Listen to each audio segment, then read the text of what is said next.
முதலமைச்சர் மு.க. ஸ்டாலினின் அமெரிக்க பயணத்தில் இதுவரை 14 நிறுவனங்களுடன் புரிந்துணர்வு ஒப்பந்தங்கள் கையெழுத்து. 4350 கோடி ரூபாய் மதிப்பிலான முதலீடுகள் ஈர்க்கப்பட்டுள்ளதாக தமிழ்நாடு அரசு தகவல்.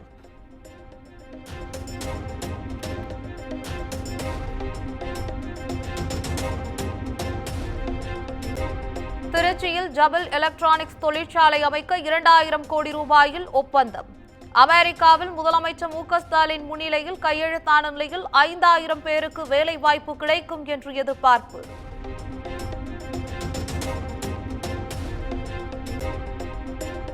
காஞ்சிபுரத்தில் ராக்வெல் ஆட்டோமேஷன் நிறுவனம் 666 கோடி ரூபாய் மதிப்பீட்டில் முதலீடு செய்ய ஒப்பந்தம் கையெழுத்து. முதலமைச்சர் மு.க. ஸ்டாலின் முன்னிலையில் கையெழுத்தானது.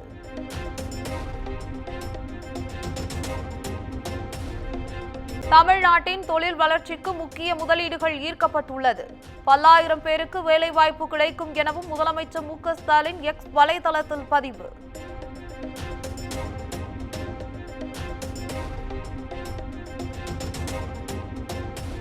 டிட்டோ ஜாக் போராட்டத்தில் பங்கேற்க ஆசிரியர்களை வற்புறுத்தக்கூடாது என்று தொடக்க கல்வித்துறை எச்சரிக்கை.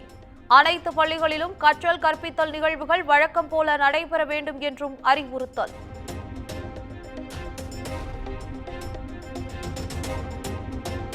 தமிழ்நாட்டில் முதலமைச்சர் கோப்பை விளையாட்டுப் போட்டிகள் இன்று தொடக்கம்.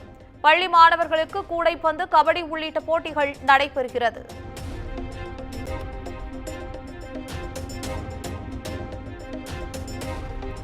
வேலூர் சிறையில் உள்ள ஆயுள் தண்டனை கைதியை வீட்டு வேலைக்கு பயன்படுத்திய விவகாரம். சேலம் மத்திய சிறையில் சிபிசிஐடி போலீசார் இன்று விசாரணை.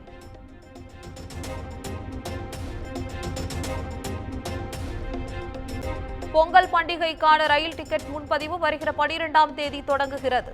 வருகிற 15ஆம் தேதி வரை முன்பதிவு செய்து கொள்ளலாம் என்று தெற்கு ரயில்வே அறிவிப்பு.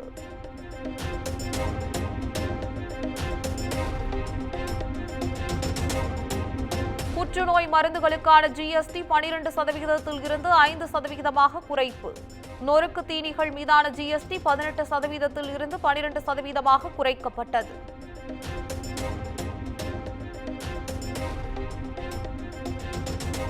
தமிழகத்தில் ஒரே நாளில் 6 கொலைகள் நடந்துள்ளதாக எதிர்க்கட்சித் தலைவர் எடப்பாடி பழனிசாமி குற்றச்சாட்டு. சொத்து தகராறு, முன்பகை காரணமாகத்தான் கொலை நடந்துள்ளதாக தமிழக டிஜிபி விளக்கம்.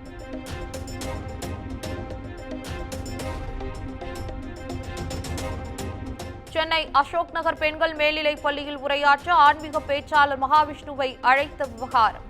இன்று காலைக்குள் விளக்கம் அளிக்க தலைமை ஆசிரியை தமிழரசிக்கு பள்ளிக் கல்வித்துறை இயக்குநர் கெடு.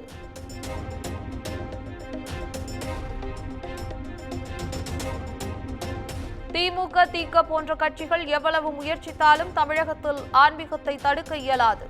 தமிழகம் ஆன்மீக பூமி என மத்திய இணையமைச்சர் எல் முருகன் கருத்து.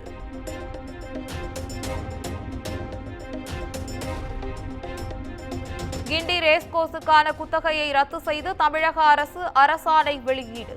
ரேஸ்கோர்ஸ் இடத்தை கையகப்படுத்த சென்னை மாவட்ட ஆட்சியருக்கு உத்தரவு.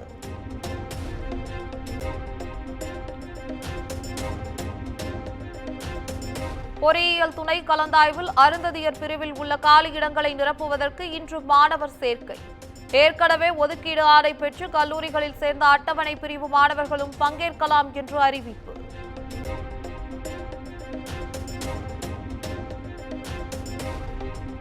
பனிரெண்டாம் வகுப்பு பொதுத் தேர்வு எழுத உள்ள மாணவர்களின் பெயர் பட்டியலில் உள்ள திருத்தங்களை மேற்கொள்வதற்கான அவகாசம் நிறைவு. பெயர் பட்டியலை மாவட்ட தேர்வுத்துறை அலுவலகத்தில் சமர்ப்பிக்க இன்றே கடைசி நாள்.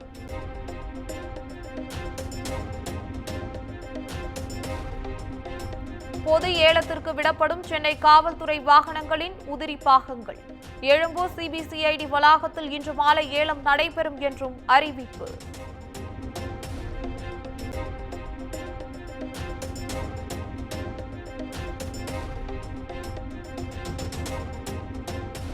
அதிமுக உறுப்பினர்களுக்கு அடையாள அட்டை வழங்கும் நிகழ்ச்சியில் சலசலப்பு. திமுகவில் இருந்து வந்தவர்களுக்கு மட்டும் பதவியா என முன்னாள் அமைச்சர் ஆர்.பி. உதயகுமாரிடம் கேள்வி எழுப்பிய அதிமுக மூத்த உறுப்பினர்கள்.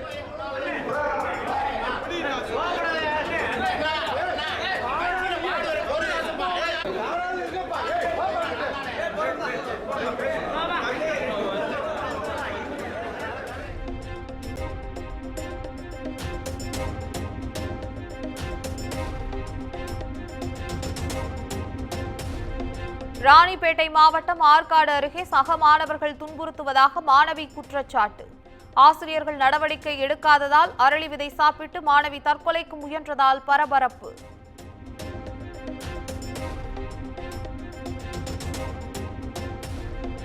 தமிழகத்தில் நீலகிரி, ராணிப்பேட்டை உள்ளிட்ட மாவட்டங்களில் பரவலாக மழை. பலத்த காற்று வீசுவதால் ராமநாதபுரம் மீனவர்கள் இன்று கடலுக்கு செல்ல மாவட்ட நிர்வாகம் தடை.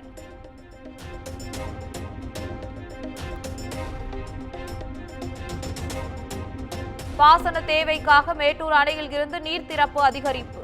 அணையில் இருந்து வினாடிக்கு 23,000 கன அடி நீர் வெளியேற்றம்.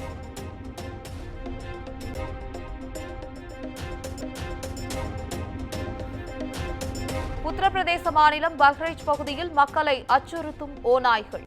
5வது ஓநாய் பிடிபட்ட நிலையில் மேலும் ஒரு ஓநாயை தேடும் பணி தீவிரம்.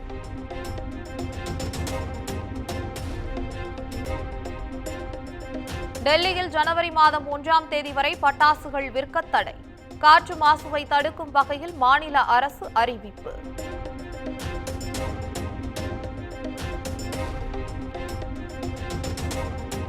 பெங்களூரு ராமேஸ்வரம் கஃபே குண்டுவெடிப்பு வழக்கில் என்ஐஏ குற்றப்பத்திரிகை தாக்கல்.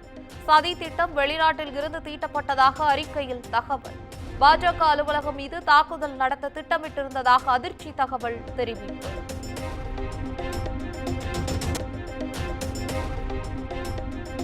உத்தரப்பிரதேசத்தில் தொழில்நுட்ப கோளாறால் நடுவழியில் நின்ற வந்தே பாரத் ரயில். சரக்கு ரயில் இன்றினால் வந்தே பாரத் ரயில் இழுத்துச் செல்லப்பட்ட வீடியோ வைரல்.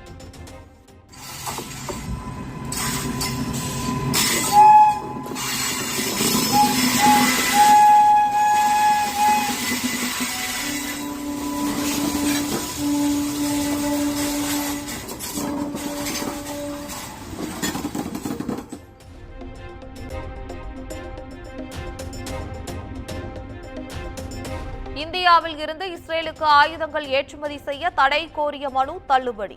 நாட்டின் வெளியுறவு கொள்கைகளில் தலையிட முடியாது என்று உச்சநீதிமன்றம் விளக்கம்.